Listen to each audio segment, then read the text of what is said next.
Hello and welcome to the Art of Selling Online Courses. We're here to share winning strategies and secret hacks from top performers in the online course industry. My name's John Ainsworth and today's guest is Josip Belina. Now, Josip is our funnel strategy lead. He's worked on dozens of funnel building and optimization projects. In fact, could even be more than that by now. We might be up into the hundreds. And he's developed and tested most of the systems that data-driven marketing is now using when working with our clients. And today we're going to be talking about how we're building seven-figure funnels and how we map them out, the funnel mapping process, what the best tools are for that, how it helps to track KPIs, and when is the best time to do it. Now, before we dive into today's episode, I want to share something incredibly valuable with you. If you are looking to boost your course revenue, you should check out our 7-day roadmap to increase your revenue. It's the same system we've used to help countless clients achieve predictable revenue without making sales calls, running paid ads, or competing on price. Now, you're going to learn how to increase your course revenue by 30%, how to identify and fix the missing parts of your current funnels, and how to optimize your funnels for maximum performance. So if you're ready to take your revenue to the next level, go to datadrivenmarketing.co/roadmap and download it. Josip, welcome to the show. Happy to be back again. So for anybody who doesn't really know about it, what is funnel mapping? So funnel mapping is a process of visualizing the steps that your potential customers can go through from the initial awareness stage, so from where they can hear about you, to having them as leads, to final conversions or purchases. Basically, we try to outline each stage of the customer journey. So we identify key touch points, actions, and we show how the decision-making process looks like visually. Great. Okay. Why? Why do we map out those funnels for people? Because it's a lot easier to think about your strategy when you can see it in front of you, when it's not just, somewhere in the air. And it allows us with KPI tracking. We always start with KPI tracking. And just having the numbers without actually seeing how it all ties together in a visual on the screen, it's just not good enough, because it's harder to think strategically if you just think about numbers. For most people anyway. Yeah. Not for you, of course. Yeah, I can. I mean, KPI spreadsheet is just enough, but our clients like to see it as well. Yeah. So it's basically you're mapping out visually, like you're putting onto a screen. This happens, then they go from there to this page, and then from there to this page. Then there's these follow-up emails that go out here, and then there's these email promotions that go out to this page, all this kind of stuff. So how does that help, having the visual representation, does that help you to then do the KPI tracking? Yeah, absolutely, because you know where the conversion points are. So you know what happens after someone lands on your landing page. You know what the actions there are. So you know what you can track. So, example, someone does YouTube ads, or someone does any sort of ads, or just YouTube. People click on a lead magnet page, they go to a landing page. So what happens there? They can either exit or they can sign up. If they sign up, they go to a tripwire.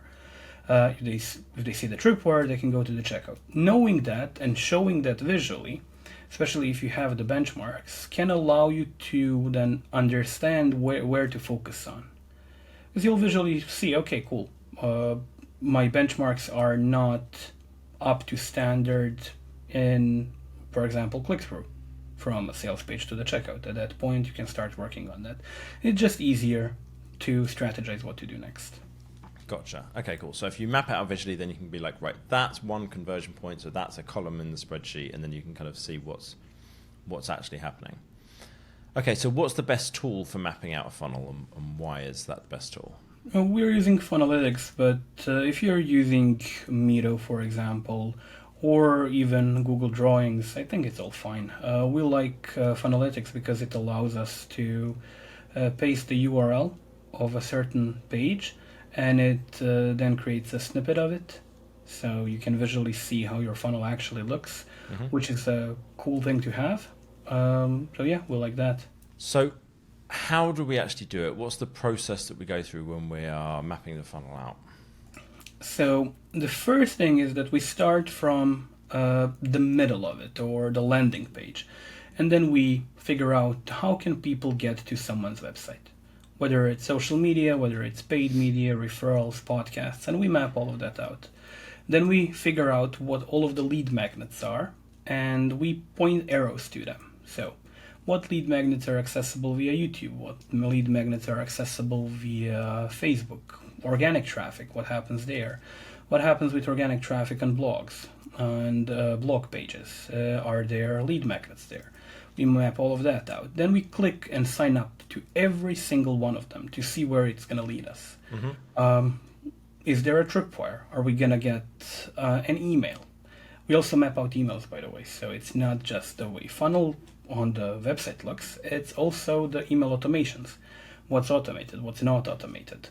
And we spend a couple hours just browsing around people's websites, seeing what connects to where and how the offers are stacked.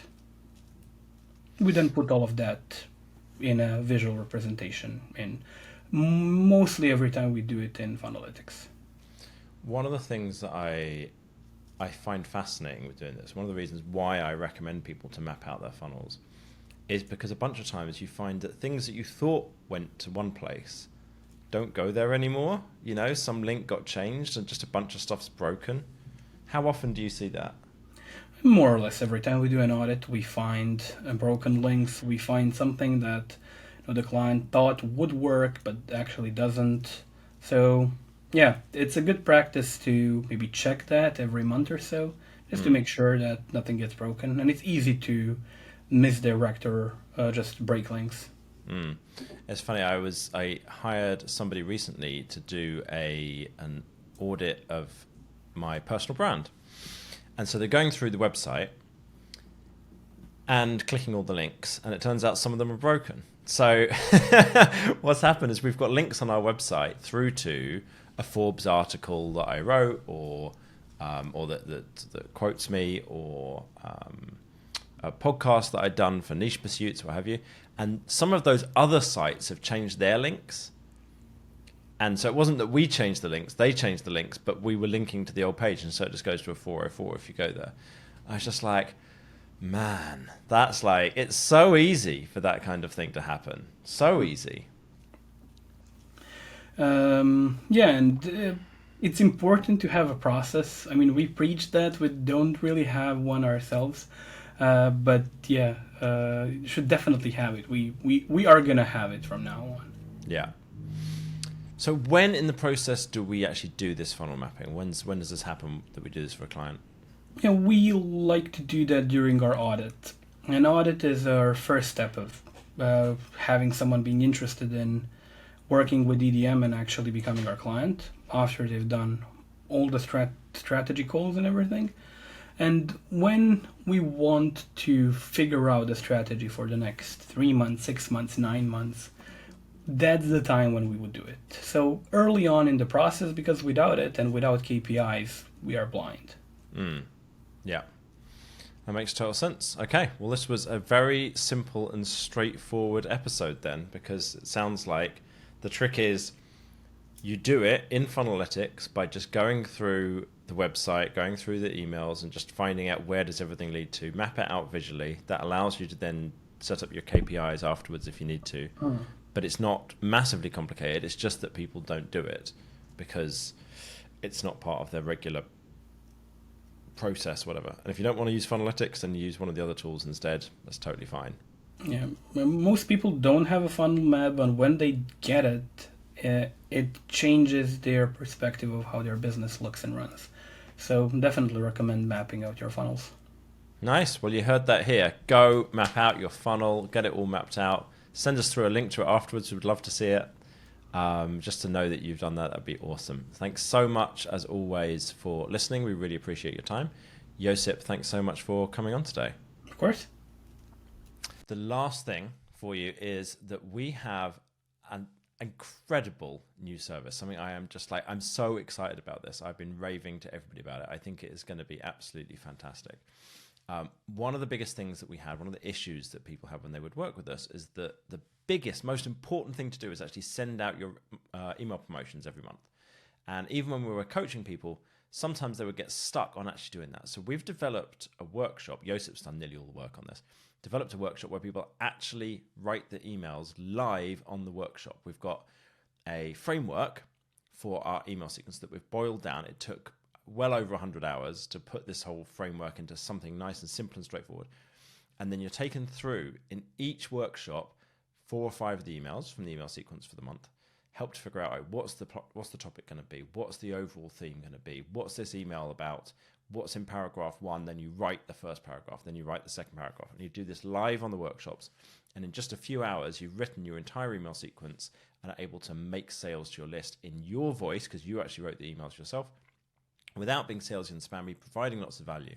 It's absolutely fantastic. If you go to datadrivenmarketing.co/promotion, then you're going to be able to sign up for the waitlist to potentially get a place doing this with us.